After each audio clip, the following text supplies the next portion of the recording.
வணக்கம். உலக தமிழ் மக்கள் அனைவருக்கும் வணக்கம். கடந்த 24 மணித்தியாலத்திற்குள் வைத்தியர் அர்ஜுனா அவர்களுக்கும் இன்னொரு பெண் வைத்தியர் ஒருவருக்கும் இடையில் நடந்த உரையாடல் ஆடியோ ஒன்று வெளியானதை தொடர்ந்து ஏற்பட்ட சில பதிவுகள் தொடர்பில் பல சர்ச்சைக்குரிய விடயங்கள், குழப்பங்கள் இருக்கின்றன. அதனை தெளிவுபடுத்துவதற்கான ஒரு பதிவாகத்தான் நான் இந்த பதிவை நான் கொடுக்கின்றேன். ஆரம்பத்தில் வைத்தியர் அர்ஜுனா அவர்கள் ஒரு விளையாட்டு, இட்ஸ் அ கேம், ஒரு கேம் என்று சொல்லலாம், ஒரு கேம் என்று தொடங்கினவர். அது ஒரு நல்ல கேம். அந்த கேம் என்னன்னு சொன்னா, வைத்தியசாலைகளில் அரசாங்கத்தால் கொடுக்கப்படுற பணம், உபகரணங்கள், வைத்தியர்களுடைய சேவைகள் மக்களுக்கு உரிய முறையில் போய் சேர வேண்டும். அது போய் சேரவில்லை. பல வைத்தியர்கள் ஒழுங்காக வைத்தியசாலைகளுக்கு வராமல் தனியார் வைத்தியசாலைகளில் பிரைவேட் பிராக்டிஸ் செய்து கொண்டு ஆஸ்பத்திரியில் ஓவர் டைம் எடுத்தார்கள் என்ற குற்றச்சாட்டு உட்பட்ட பல விடயங்களை அர்ஜுனா அவர்கள் வெளிக்கொண்டு வந்து மக்கள் மத்தியில் அதனை ஒரு பேசுபொருளாக்கினார். அது ஒரு game, it's a good game. எல்லா கேமுக்கும் ஒரு லைன் இருக்கு. ஸோ தட் சேஃப் சோன், அந்த ஒரு விளையாட்டுக்கான அந்த வட்டத்துக்குள்ள அவர் இருக்கும் வரைக்கும் அவருக்கு நானும் ஆதரவு, நீங்களும் ஆதரவு, அனைவரும் ஆதரவு. ஏனென்று சொன்னால் மக்களுக்கு மருத்துவ உதவி சரியான முறையில் கிடைக்க வேண்டும். அந்த ஆதரவை நாங்கள் அனைவரும் கொடுத்தோம். எனக்கு 5 வழக்குகள் போடப்பட்டுள்ளது. அதனால் எனக்கு யாராவது சட்டம் தெரிந்தவர்கள் என்னை காப்பாற்றுங்கள் என்று சொல்லி அவர் ஒரு பதிவு ஒன்றை போட்டிருந்தார். அந்த பதிவை நான் பார்த்த அடுத்த நிமிஷமே நான் சொல்லி போட்டேன், yes, I am your friend, I will come and defend you. அதன் மீனிங் என்னன்னு சொன்னா, நான் ரோட்டில் மோட்டார் சைக்கிளில் போய்கொண்டிருக்கல யாராவது அடிபட்டு கிடந்து அதை நான் முதலாவது பார்த்துட்டேன்னா, it is my duty to take him to the hospital. அதே போல நான் தான் முதல் பார்த்தேன். நான் இவருக்கான உதவியை நான் செய்ய வந்தேன். என்னை போல பல சட்டத்தரணிகள் இருந்திருப்பார்கள். அவர்கள் சில வழியில் பார்க்காம விட்டுருக்கலாம். அதுக்கு பிறகு வரணுன்னு சொன்னவியல் பல காட்டங்களால் வராமல் விட்டுருக்கலாம். அந்த நேரத்தில் நான் ஒரு கண்டிஷன் என்று சொன்னான், எங்களோட டாக்டர் எனது காரை விற்க போறேன் என்று சொல்லி சட்ட செலவை வந்துட்டு தனது காரை விற்க போறேன் என்று சொன்னது. அப்போ அவருக்கு வெளிநாட்டில் இருந்தெல்லாம் மக்கள் உடனடியாக நிதி உதவி வழங்குறதுக்கு முன் வந்தார்கள். இப்போ நான் ஒரு பதிவு போட்டேன், இவருக்கு சட்ட உதவி நான் வழங்க முடியும் வரைக்கும் ஃப்ரீயாக தான் நான் செய்வேன். அதனால யாரும் பொருளாகவோ மனமாகவோ எந்த விதத்திலும் எந்த உதவியும் செய்ய தேவையில்லை. அப்படி நீங்க கலெக்ட் பண்ணின காசு இருந்தா கூட அதை உடனடியாக நீங்கள் திருப்பி தந்தாகிட்ட திருப்பி கொடுத்துருங்கன்னு சொல்லிட்டு அவருக்குரிய சட்ட சேவையை நான் இதுவரைக்கும் ஒழுங்கான முறையில் தான் நான் செய்தேன். அதுக்கு பிறகு இந்த வைத்தியருக்கு நான் அறிவுறுத்தல் கொடுத்தேன், காரணம் கொண்டும் வழக்கு சம்பந்தமா எந்த கதையும் கதைக்கக்கூடாது, எந்த வீடியோவும் போடக்கூடாது. அது நான் சொன்னான். அதை விட நீங்கள் அங்க போகக்கூடாது, நீங்கள் இங்க போகக்கூடாது, நீங்கள் அதை சாப்பிடணும், இதை சாப்பிடக்கூடாது, அவரை பற்றி வாய் திறக்கணும், இவரை பற்றி வாய் திறக்கக்கூடாது என்று சொல்லி நான் சொல்ல முடியாது. அது எந்த லிமிட்டுக்குள்ளே இல்லை. எந்த வேலை கோர்ட்ஸில் அந்த வழக்கு சம்பந்தமான விடயத்துக்கு மட்டும் நீங்கள் வாய் திறக்கக்கூடாது. Because there is a rule called subjudice rule that will apply. நீங்கள் ஏதாவது பிள்ளையாக கதைச்சா உங்களுக்கு எதிராக நீதிமன்ற அவமதிப்பு வழக்கு தாக்கல் செய்யப்படலாம் என்று நான் சொன்ன பிறகு அந்த விடயத்தில் அவர் சரியா நடந்தவர். ஆனா அதுக்கு பிறகு இவருக்கு கேண்டிக்கு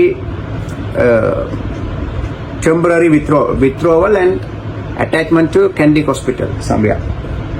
அவர் அதுக்கு போகாம இவர் மன்னாருக்கு போனார். மன்னாருக்கு போய்க்கல என்னட்ட மன்னாருக்கு போறேன்னு எனக்கு மட்டுமில்ல முழு உலகத்துக்கும் அந்த படம் எல்லாம் போட்டு மேப் எல்லாம் போட்டு மன்னாருக்கு போறேன். மன்னாருக்கு என்னதுக்கு போறாரு, என்ன செய்ய போறாருன்னு எனக்கு தெரியாது தானே. இப்ப நான் அதெல்லாம் என்கிட்ட கேட்டா நான் சொல்லியிருப்பேன், ரைட் ஏன் போறீங்க, நீங்கள் தான் இப்படி செய்ய போறேன்னு சொல்லி என்கிட்ட கேட்டிருந்தேன். நான் சொல்ல வேண்டாம்னு சொல்லியிருப்பேன். அவர் அங்க போய் அங்க சில பிரச்சனைகளை எடுத்து அதுக்கு பிறகு என்னால் அந்த நேரம் மன்னாருக்கு போக முடிகிற சூழ்நிலை இருக்கையில வேற லாயர்ஸ்கள் அவருக்கு சப்போர்ட் பண்ணி மோஷனை போட்டு அதுக்கு பிறகு அவர் புனேல வந்திருக்கிறார். இதுக்கு பிறகு நான் டாக்டரோட கதை கேட்கல, அவர்கிட்ட சொன்னேன், டாக்டர் நீங்கள் வீடியோ போடுறீங்க தானே, நீங்கள் போடுங்க, கேண்டீன் அழகை பெட்டி போடுங்க, இல்ல மருத்துவத்தில் எவ்வளவு விஷயங்கள் இருக்குது, அந்த விஷயங்களை மக்களுக்கு ஒரு எஜுகேஷனா நீங்கள் அதை கொடுங்க, வீடியோ நீங்க போடுங்க. நானே சொன்னேன், வீடியோவை போடுங்க, சர்ச்சைக்குரிய விஷயத்துக்குள்ள போகாம மக்களுக்கு பிரியசனமான விஷயத்துக்குள்ள பெறலாம். இவர் அதுக்கு பிறகு தன்னை காயப்படுத்த போயினம் என்ற மாதிரியான நெகட்டிவான விடயங்களை சொல்லிக் கொண்டிருந்தார். அப்ப நான் நேற்று கூட அவருக்கு போன் பண்ணி சொன்னான், டாக்டர் நீங்கள் நெகட்டிவ் வைப்ரேஷனை பரப்பாதீங்க. நெகட்டிவ் வைப்ரேஷன் எங்கேயாவது இருக்கிற ஒரு தீய ஆத்மாவை உசுப்பி விடும். அந்த தீய ஆத்மா இந்த நெகட்டிவ் வைப்ரேஷனுக்கு அது கிளிக் ஆயிடும். அது கூடாது. நீங்கள் ஒரு டாக்டர், அதனால நீங்க சொல்லுங்க, எனக்கு எதிரிகளே இல்லை, நான் நல்லா தான் இருக்கிறேன், என்ன யாரும் ஒன்றும் செய்யலாது, நான் என்ன யாரு வந்தாலும் அவையில காப்பாற்றுதான் என்ற தொழில் என்று சொல்லுங்க, உங்களை கொண்டு நடக்காது, you are good human being, nothing will happen to you, be happy என்றெல்லாம் நான் சொல்லிட்டேன். சொன்ன பிறகு சோசியல் மீடியால வாட்ஸ்அப்லையும் ஃபேஸ்புக்லையும் ஆடியோ வருது. அந்த ஆடியோவில் இவர் சொல்றார், எனக்கு டயஸ்போரால இருந்து தமிழ் புலம்பெயர்ந்த மக்களிடமிருந்து மிகப்பெரிய ஆதரவு இருக்கு, தனக்கு எலெக்ஷனில் தான் கைகாட்டுற ஆளுக்கு 60% தமிழ் மக்கள் வாக்களிப்பார்கள், முஸ்லிம் மக்களை தான் சொல்லவில்லை, they are not stable people, they will not listen to me, but Tamil மக்கள் கேட்பார்கள். ஏன்னா தமிழ் மக்கள் எல்லாருக்கும் அறிவில்லை, இவருக்கு மட்டும்தான் அறிவிருக்கு, இவர் சொன்னா தமிழ் மக்கள் போய் போடுவார்கள் என்று சொல்லி அந்த லேடி டாக்டரோட இவர் கதைக்கிறார். அந்த கதைக்குள்ள சொல்றார், டக்ளஸ் தேவானந்தாவுக்கு கரையோரத்தில் வாக்கு இருக்கு, அந்த வாக்கை நான் உடைப்பேன், அழுதுக்குள்ளோரையும் ஏதோ செய்து அந்த வாக்கையும் இல்லாமாக்குவேன், சாணக்கியனுக்கு 50 கோடி ரூபாய் அணில் கொடுத்திருக்கிறார், அப்ப என்னோட நீங்க ஒரு டீலுக்கு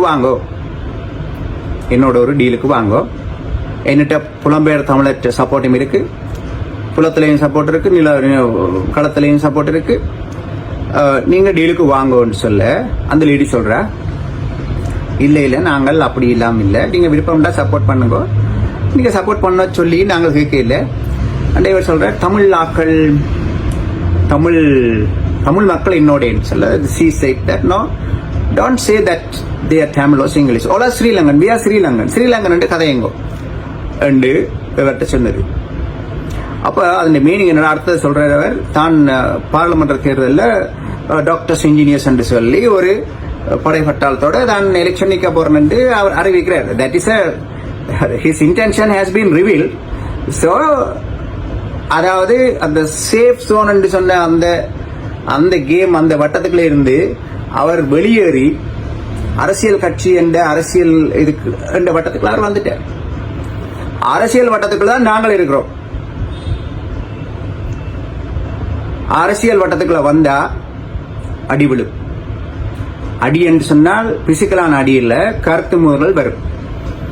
இவருக்கு கட்சி இல்ல, கட்சி கொள்கை இல்ல, கட்சி கொள்கை ஒன்றுமே இல்லாமத்தான் இவர் புலம்பெயர் தமிழர்கள்ட்ட தனக்கு நிதி ஆதரவு வழங்க சொல்லி நான் சொன்னேன், no don't do it, that will create another problem சொல்லி அதை நான் சொல்ல விரும்பல. அதை அந்த போஸ்ட் அவர் அழிச்சவர் பிறகு அவரை நான் காப்பாற்றினேன். உண்மையில I advised him at the right time. I did what is needed. I did it. Douglas ஐயாவை பற்றி இந்த ஆபீஸில் நான் அவர்கிட்ட சொன்னான், டக்ளஸ் ஐயா எங்களுக்கு ஒரு மகான் மாதிரி. அவர் மச்சம் சாப்பிட மாட்டார், ஒரு தலைவணி இல்ல, ஒரு மேசையில படுப்பார், இரவு போன் அடிச்சாலும் ஆன்சர் பண்ணுவார், எவ்வளவு மக்கள் போனாலும் மக்கள் 7 மணி வரைக்கும் செய்வார். தனக்கு முதுகுல குத்தின ஆக்கள் உதவிக்கு போனாலும் உதவி செய்து கொடுப்பார். அப்படியான ஒரு மகானை நான் பார்க்கல. அவர் எங்களுக்கு ஒரு மகான் என்று நான் சொன்ன பிறகும் இவர் டக்ளஸ் ஐயா பற்றி குறை சொல்றார். டக்ளஸ் ஐயாவின் கட்சியை பற்றி அவற்றை வாக்குள்ள உடைப்பன் என்று சொன்ன பிறகும் இவர் பொதுத்தளத்துக்குள்ள வந்துட்டார். அதாவது ஒரு சிக்கலான வட்டத்துக்குள்ள வந்துட்டார். சிக்கலான வட்டத்துக்குள்ள வந்தபடியா மற்ற ஆக்கள் மாதிரி நானும் மீம்ஸ் போட்டேன். அந்த மீம்ஸ் ஒன்றுல நான் சொன்னேன், இவரை இலங்கையின் நெல்சன் மண்டேலான்னு சொல்லி வெளிநாட்டில் இருக்கிற நிலாம்தீன் என்ற 10 எழுத்தாளர் ஒரு ஆள் சொல்லியிருக்கார், அதை வர்ணிச்சிருக்கிறார். அவர் சொல்றார் என்னன்னு சொன்னால், இவர் அடுத்த பாராளுமன்ற தேர்தலில் போட்டியிட்டால் அவருக்கு யாழ்ப்பாணத்தில் 5 சீட் கிடைக்கும் என்று சொல்லி இந்த கணிப்புகள் எல்லாம் அவர் வந்து களத்தில் நின்று பார்த்தெடுத்தவர் அல்லது கற்பனையில கதைக்கிறார். இவ்வாறான சில பேர்களுடைய பொறுப்பற்ற உற்சாகமூட்டல், உசுப்பேத்தி விடல்கள் காரணமாக இந்த டாக்டர் வந்து இந்த அரசியல் களத்துக்குள்ள வந்தார். நான் விமர்சித்தேன். இந்த அரசியல் களத்துக்குள்ள வந்த விஷயத்துக்கும் அந்த ஆடியோ பொய் என்று சொல்லி இவர் சொல்லல. இதுவரை அந்த ஆடியோ பொய் என்று இவர் சொல்லல. அந்த ஆடியோ உண்மைன்றதை சொல்றேன். ஆனா ஆடியோல வந்த விடயத்துல சில விடயங்களை மறைச்சு கொண்டு அங்கால அதுக்கு ஒரு புது இன்டர்பிரிட்டேஷன் ஒன்றை செய்யற. நீங்கள் அறிவாளி என்று நினைக்கிறதுக்கு உங்களுக்கு உரிமை இருக்கு, அடுத்தவனை முட்டாள் என்று நினைக்கிறதுக்கு உங்களுக்கு உரிமை இல்லை. உங்களோட முட்டாள்தனமா நீங்க இருக்கிறதுக்கும் உரிமை இருக்கு, உங்களோட முட்டாள்தனத்தை பரப்புறதுக்கு உரிமை இல்லை. நாங்கள் இவருக்கு சிக்கலான நேரம் நாங்கள் இவருக்கு உதவி செய்தது எந்த விதமான அரசியல் கலப்பும் இல்லாத உதவி. ஆனா அடிமடியிலேயே கை வச்ச மாதிரி, உண்ட வீட்டுக்கு 2 செய்த மாதிரி டக்ளஸ் தேவானந்தையா உதவி செய்ய போன டக்ளஸ் தேவானந்தையா பற்றி குறை சொல்றீங்க. நான் பொது விஷயத்துக்குள்ள நீங்கள் அரசியலுக்குள்ள வரப்போறேன் ஒரு ஆடியோ வந்தது. அந்த ஆடியோ சம்பந்தமா நான் மீம்ஸ் போட்டேன். இந்த மீம்ஸ் போட்டதுக்கும் இவற்றை வழக்குக்கும் சம்பந்தம் இல்லை. அந்த வழக்கை நாங்கள் புறம்பான கேஸ், அது நான் பார்த்துக்கொள்றேன். அதுக்கும் இதுக்கும் சம்பந்தம் இல்லை. வழக்குக்கு நான் I have undertaken those cases. I will do my level best. There is no issue. நீ அரசியல் களத்துக்குள்ள வந்தபடியால ஒவ்வொரு களம் இருக்கு, ஒவ்வொரு கிரவுண்ட். நீங்க சேஃப் சோன்ல இருக்கிற மெடிக்கல் கிரவுண்ட்ல இருந்திருந்தீங்கன்னா உங்களுக்கு பிரச்சனை இல்லை. நீங்கள் சிக்கலான ஒரு பொலிட்டிக்கல் கிரவுண்டுக்குள்ள வந்தபடியா நாங்கள் விமர்சிப்போம். அந்த விமர்சனத்தை எதிர்கொள்ற பக்குவம் உங்களுக்கு இருக்கணும். அதுக்கான நீங்கள் அதை ஒன்று இல்லைன்னு சொல்லணும், இல்லாத ஓமன்ட்டு சொல்லணும்.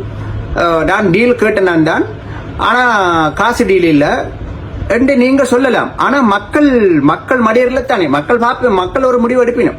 நீங்க என்னத்தை இன்டென்ஷன் பண்ணினீங்கள், என்ன நோக்கத்தோட நீங்கள் கேட்டீங்கள் என்றதெல்லாம் மக்களுக்கு அறிவு இருக்கு ஐயா. நீங்க டாக்டரா இருக்கலாம், but people are not fools. No, எல்லாருக்கும் அறிவு இருக்கு. நீங்கள் அறிவாளி என்று நினைக்கலாம், மற்ற அண்டர் எஸ்டிமேட் பண்ணக்கூடாது. அண்டர் எஸ்டிமேட் பண்றதுக்கு உங்களுக்கு உரிமை இல்லை. டாக்டர் ரட்டினா அவர்களே, உங்களுக்கு உரிமை இல்லை. நான் உங்களுக்கு எதிரியும் இல்லை. ஆனால் அரசியல் களத்தில் நீங்க வந்தீங்கன்னு சொன்னா எங்களுடைய அரியமையாவை நாங்க விமர்சிக்கிறோம். ஆனா அவர் அரசியல் களத்துல வந்துட்டு அந்த மனுஷன் தன்னை வெளியே பார்க்குது. சுமந்திரன் ஐயாவை நான் விமர்சிச்ச மாதிரி ஒருத்தரும் விமர்சிச்சிருக்க மாட்டாங்க. நான் அவர் ஐயா கண்டோடனே நான் அவர் சொல்றேன், சார் நாங்க உங்களை அரசியல் கருத்துல விமர்சிக்கிறாங்களே தவிர உங்களோட எனக்கு பிரச்சனை இல்லை. அவர் என்ன கண்டா என்னோட படம் எடுத்துட்டு போகக்கூடிய அளவுதான் நாங்கள் எங்களோட மியூச்சுவல் ரெஸ்பெக்ட் நாங்கள் வச்சிருக்கிறோம். அரசியல் கருத்து முரண்பாடு வேறு, ஆளுடன் முரண்பாடு வேறு. அர்ஜுனா என்ற ஆளுடன் இப்பவும் அவரை நான் என்ற ஒரு தம்பியா தான் நான் பார்க்கிறேன். அவர் நல்ல அழகா உடுப்பார், நல்ல அழகா சிரிப்பார். It's a pleasant personality. அவர் என்ன ஐ லவ் யூ என்று சொன்ன மாதிரி நானும் அவரை சொல்றேன். Right, I like you. Right. ஆனா அரசியல் கதைச்சிங்கன்னு சொன்னா நாங்கள் அதை விமர்சிப்போம். நான் கடுமையா கூட விமர்சிக்கல. நான் சிரிக்கிற மாதிரி போட்டோக்கள் போட்டது, மீம்ஸ் போட்டது தான் நான். அதுக்கு இவர் என்ன செய்கிறாருன்னு சொன்னா என்ன பிளாக் பண்ணி போட்டு இப்ப எனக்கு நாமம் போடுறேன்னு சொல்லியிருக்கிறார். என்ன நாமம் போட போறது எனக்கு தெரியல. நீங்க என்னத்தை சொன்னாலும் டாக்டர் உங்களை நாங்கள் பாதுகாப்போம். நீங்கள் தமிழருக்கு தேவையான ஒரு டாக்டர். நீங்க நல்லா இருக்கணும். அரசியலுக்குள்ள வந்தாலும் பிரச்சனை இல்லை. நீங்க அரசியலுக்குள்ள வரைக்கும் போது உங்களுக்கு பல படிகள் நீங்க தாண்டணும். எங்களுடைய டாக்டர் தேவானந்த ஐயா 30 வருஷமா பார்லிமெண்டம் தொடர்ச்சியா போற ஒரு மிகப்பெரிய மேதை, அரசியல் மேதை. அவர் கூட இப்படி ஒரு வார்த்தை சொல்றீங்க. நீங்கள் அரசியலுக்குள்ள வந்து 3 மாதமும் இல்ல 5 சீட் எடுக்க போறோம்னு நீங்கள் மனப்பால் குடிச்சு கொண்டு இருக்கிறீங்க. அப்ப இதை நினைச்சு நாங்கள் அழுகிறதா சிரிக்கிறதா என்ன நடந்தாலும் we will protect you. Still I am your lawyer. I am ready to assist you. இல்ல நான் வேண்டாம் என்று நீங்கள் சொல்லி சொன்னா கூட அதை நீங்க எனக்கு எழுத்துல தாங்க, பிரச்சனை இல்லை. But you should retain a lawyer well before the cases. Be prepared to face the case. I want you to be on a safe side. I like you. You are like my brother and I am not your enemy. உலக தமிழருக்கும் இதான் message. Still I am his lawyer. I will do everything to protect him. Thank you.